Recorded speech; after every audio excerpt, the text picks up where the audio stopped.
Let's decorate the cute Boo cookie. First, I'm just going to take my white piping icing and I'm going to go around the bottom of the cookie, leaving the hat. You'll notice that when I pipe, I hold my bag about 1/4 of an inch up. Now, I'm going to go ahead and flood my base with white flood icing.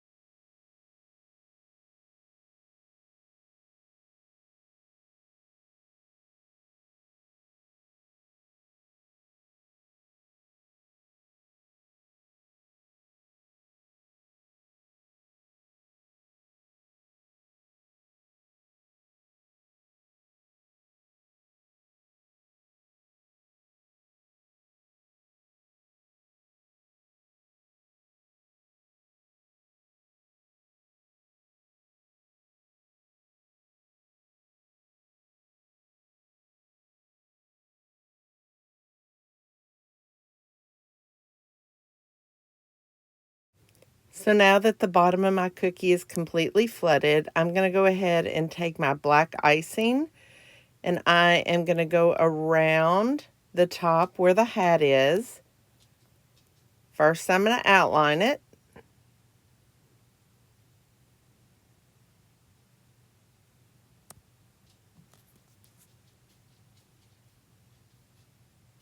Next, I'm going to fill it in with my flood icing.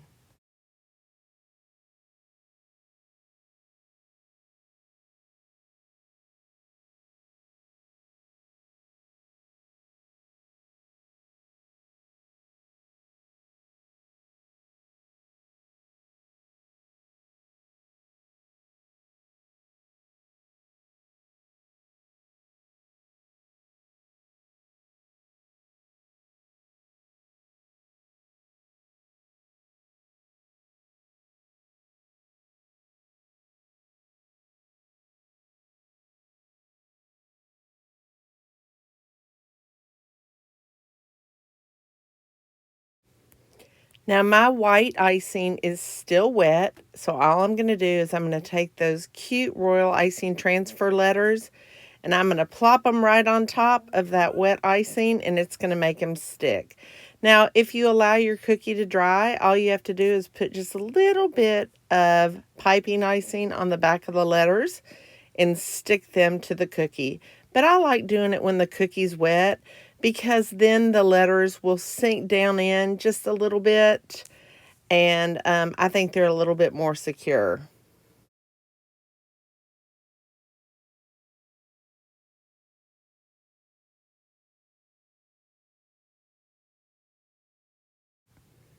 Now, after my letters are on, you could leave it like this, but I like it when the hat looks like it's coming over top of the letter.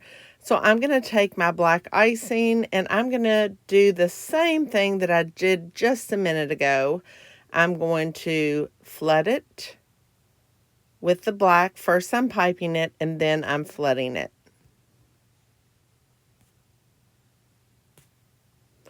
Now, if you waited and did this step last, like you did not flood the black first, your black hat is going to be quite a bit lower than the level of your bee.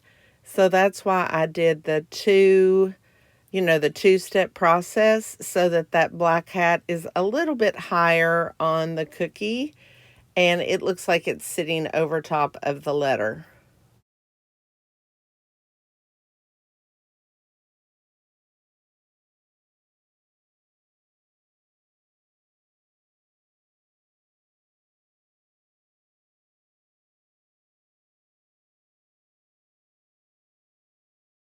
So I let my cookie crust over for about 15 minutes. Then I'm going to take my piping icing in hot pink and I'm just going to create a little area where I'm going to put the band. So first I'm doing this with piping icing, and then I'm going to go ahead and fill it in with the piping icing as well, because this is such a little small area and I don't want there to be a crater.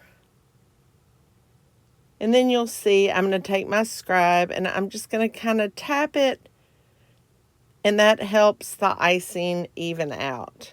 And then the next thing I'm going to do is I'm going to take my orange piping icing and I'm going to create the buckle. And I'm doing this again after I've allowed the pink to just sit for about 5 minutes to crust over a little bit. It'll crust over quicker because it is piping icing.